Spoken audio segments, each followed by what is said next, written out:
Hello students, geography with विकास वाले YouTube channel में आपका स्वागत है।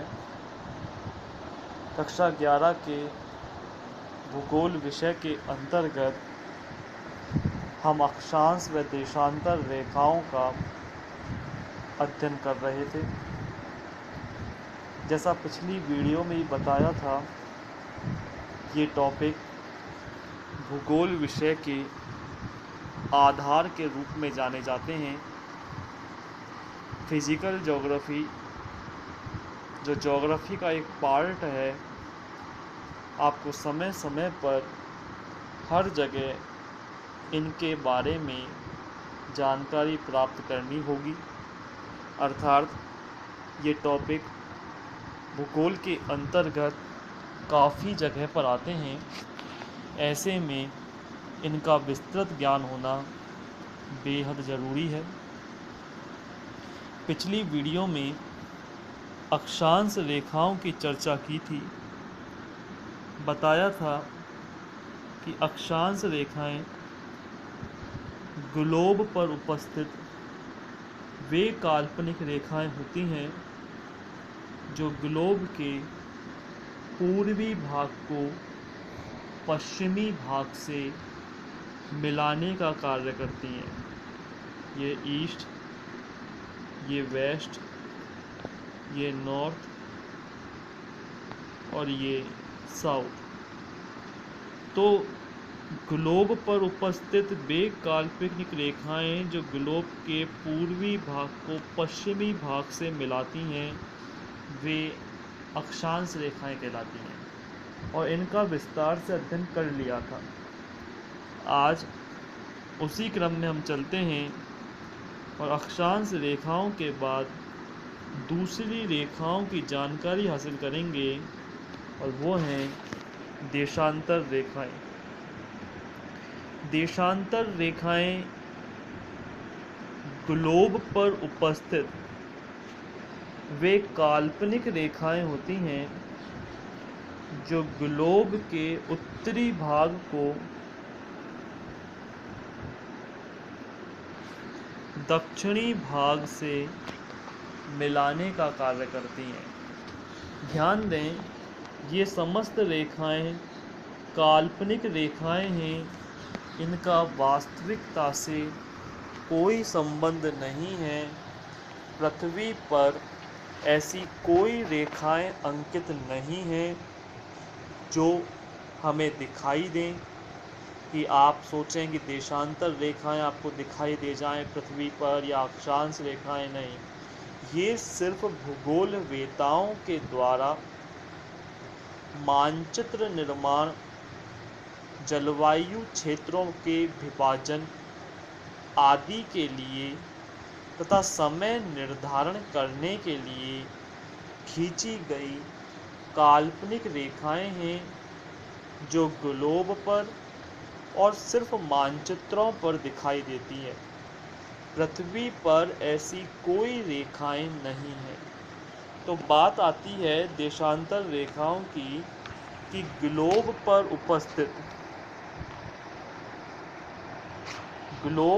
उपस्थित वे काल्पनिक रेखाएं जो ग्लोब के उत्तरी भाग को दक्षिणी भाग से मिलाने का कार्य करती हैं, वे रेखाएं देशांतर रेखाएं कहलाती हैं। देशांतर, इनका नाम इसलिए पड़ा, इस शब्द को यदि टुकड़े करें, देश प्लस अंतर, देशों के समय में अंतर बताने के काम करती हैं ये। यानी ये रेखाएं जो होती हैं वो समय का निर्धारण करने का कार्य करती हैं। प्रत्येक देश का समय अलग अलग है, उनमें अंतर पाया जाता है, इसीलिए इसका नाम पड़ा देशांतर। ग्लोब पर इनकी कुल संख्या जो है वो 360 होती है। जैसे अक्षांश रेखाओं की संख्या हमने देखा था 179 होती है। जबकि इनकी रेखाएं ग्लोब पर 360 होती हैं। कैसे होती हैं 360? ये ग्लोब, ये रेखा खींची गई 0 डिग्री, उसके बाद इस तरीके से रेखाएं चलती हैं।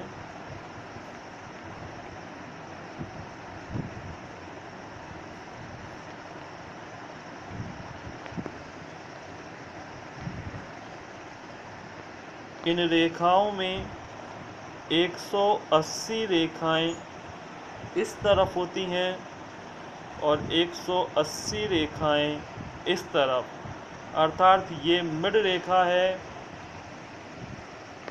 0 डिग्री रेखा। 0 डिग्री के पूर्व में 180 और पश्चिम में भी 180, तो 180 और 180 हो गए कितने? 360, और बीच वाली रेखा हो गई 361। तो सामान्य दृष्टि से तो ये देखा जाता है कि इनकी जो संख्या है वो 361 है, लेकिन नहीं, इनकी संख्याएं 361 ना होकर इनकी जो संख्या आती है वो 360 आती है। अब ऐसा क्यों होता है ये समझिए थोड़ा सा।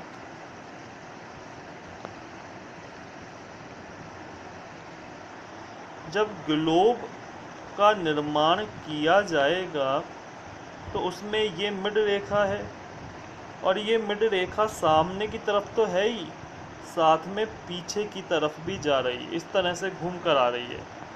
ऐसे ही ये समस्त रेखाएं आपस में एक दूसरे से घूम कर आती हैं। तो परिणामतः जो कोने वाली रेखा है, अर्थात इस तरीके से समझ सकते हैं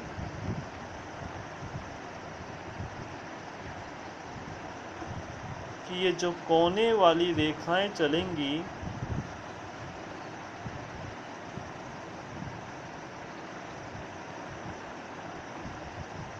ये अंततः जाकर दोनों आपस में मिल जाती हैं, अर्थात ये वाली और ये वाली, अर्थात 180 डिग्री की जो रेखा है ये सिर्फ एक रेखा है। जिस तरह से 0 डिग्री की रेखा एक है मिड में, उसी तरह से 180 डिग्री की रेखा भी एक है। ऐसी स्थिति में जो टोटल 361 रेखाएं थीं उनमें से एक माइनस कर देते हैं तो इनकी जो संख्या रहती है वो 360 रहती है। तो ग्लोब पर कुल देशांतरों की जो संख्या है वो 360 है। 0 डिग्री देशांतर को ग्रीनविच रेखा कहा जाता है। जैसे हमने अक्षांश में देखा था कि 0 डिग्री अक्षांश रेखा को भूमध्य रेखा कहा जाता है, ऐसे ही 0 डिग्री देशांतर को ग्रीनविच रेखा कहा जाता है। ये रेखा है ग्रीनविच,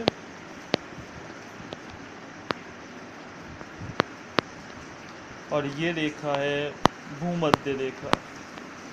अर्थात 0 डिग्री जो देशांतर है ये ग्रीनविच रेखा कहलाती है। इन रेखाओं का जो मुख्य कार्य होता है, जिसकी चर्चा पहले भी की थी, विश्व के विभिन्न देशों के मध्य समय का निर्धारण करना। कैसे? एक देशांतर से दूसरे देशांतर पर जब आगे बढ़ते हैं तो 4 मिनट का समय का अंतर आता है। हमारी पृथ्वी जो सूर्य का चक्कर लगाती है, और ये सूर्य का चक्कर 24 घंटे में लगाती है। हालांकि सूर्य का चक्कर कंप्लीटली 24 घंटे में नहीं, अपितु 23 घंटे 56 मिनट और 7 सेकंड में लगाती है। लेकिन एक राउंड फिगर में जो बोला जाता है वो 24 घंटे बोला जाता है। अब आप इसको समझने का प्रयास करें कि जब 180 देशांतर इस तरफ हैं, यानी पृथ्वी जब राउंड करेगी इस दिशा से इस दिशा में, तो जब हल्का सा यानी यहाँ से यहाँ पहुँचेगी, 0 डिग्री से 1 डिग्री पर पहुँचेगी, तो उसे 4 मिनट का समय लगेगा। यानी इस गति से घूम रही है। 180 पूरब में, तो 180 मल्टीप्लाई 4, 18 चौक 72, 720 ये होते हैं मिनट। 720 मिनट पूरब में और 720 मिनट पश्चिम में, अर्थात 1440। अब 1440 को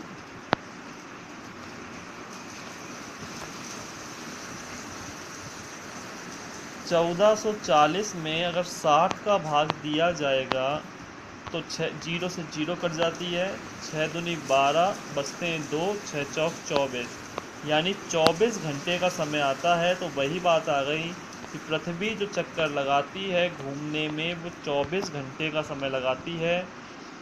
ये भूगोल वेताओं के द्वारा काल्पनिक रेखाएं बनाई गई हैं और इस हिसाब से बनाई गई हैं ताकि पृथ्वी अपने समय को उस हिसाब से ही प्रदर्शित करे। तो हम ये कह सकते हैं कि एक देशांतर से दूसरे देशांतर पर आगे बढ़ने में 4 मिनट का समय लगता है। 180 डिग्री देशांतर को अंतरराष्ट्रीय तिथि रेखा कहा जाता है। अंतरराष्ट्रीय तिथि रेखा इसलिए कहा जाता है क्योंकि 180 डिग्री के पूरब में आने पर एक दिन बढ़ जाता है और पश्चिम में जाने पर एक दिन घट जाता है, यानी एक तिथि का अंतर आता है पूरी तरह से। और इस रेखा को 8 बार मोड़ा गया है क्योंकि जगह जगह पर महाद्वीप और महासागर हैं। ऐसी स्थिति में महाद्वीपों में से ना निकालकर इस रेखा को महासागर में से निकाला गया है। तो ये क्वेश्चन आता है विशेषकर कि 180 डिग्री देशांतर रेखा को कितनी बार मोड़ा गया है। तो इस रेखा को 8 बार मोड़ा गया है।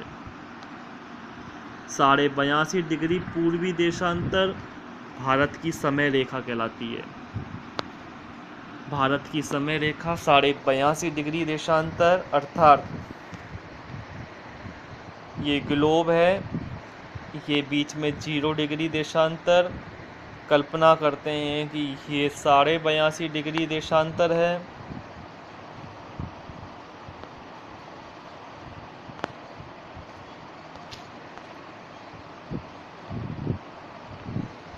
यहाँ से यहाँ तक चलने में कितना अंतर आता है समय में, ज़रा देखें। मैंने बताया था कि 0 डिग्री से 1 डिग्री पर अगर आगे बढ़ेंगे तो 4 मिनट का अंतर आएगा।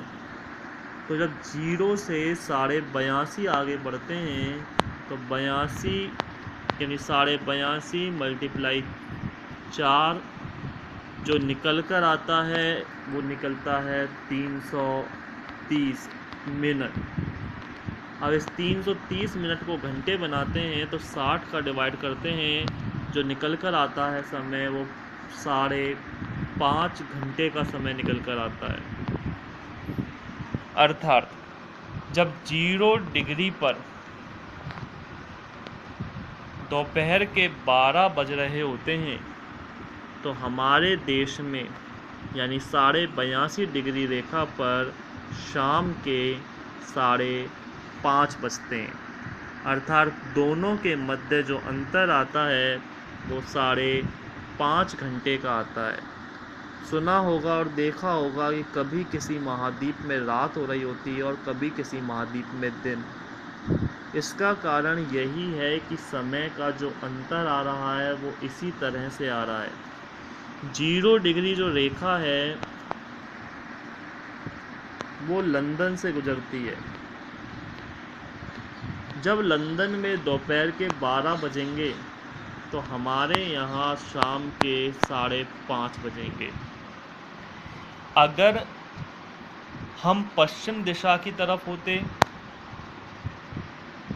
तो समय घट जाता, लेकिन पूर्व दिशा की तरफ हमारा देश है यानी हमारा भारत इस तरफ है इधर, तो समय बढ़ता है। अगर सपोज कीजिए भारत इस तरफ होता तो समय घट जाता 0 डिग्री से 5.5 घंटे, यानी पूरब दिशा की तरफ आगे बढ़ने में समय बढ़ता है और पश्चिम में जाने पर समय घटता है।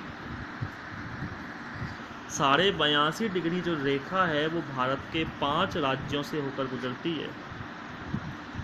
और ये 5 राज्य कौन कौन से हैं इसकी एक ट्रिक लिखवा रखी है, देखो सामने कि ऊपर की छत आंधी में उड़ी, ऊपर अर्थात उत्तर प्रदेश, छत से छत्तीसगढ़, आंधी से आंध्र प्रदेश, मैं से मध्य प्रदेश और उड़ी से उड़ीसा। ये 5 राज्य हैं जिनसे होकर 82.5 डिग्री पूर्वी देशांतर रेखा निकलती है और इस रेखा को भारत की समय रेखा कहा जाता है। तो देशांतरों के मध्य सर्वाधिक जो दूरी होती है वो भूमध्य रेखा पर ही होती है। आप इसको इस तरीके से समझ सकते हैं, देशांतर इस तरीके से बने हुए होते हैं।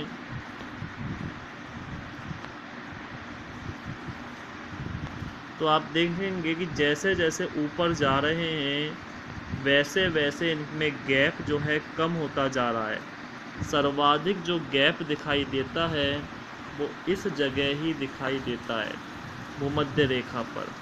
तो कह सकते हैं कि 2 देशांतरों के मध्य सर्वाधिक जो दूरी है वो भूमध्य रेखा पर होती है।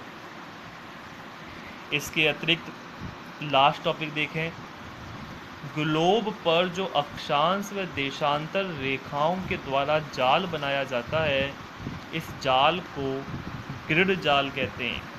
जैसे ये ग्लोब, ये विषुवत रेखा जिसको ग्रीनविच रेखा भी कहते हैं, ये भूमध्य रेखा, ऐसे अक्षांश रेखाएं बनी हुई हैं, ये देशांतर रेखाएं ऐसे बनाई जाती हैं।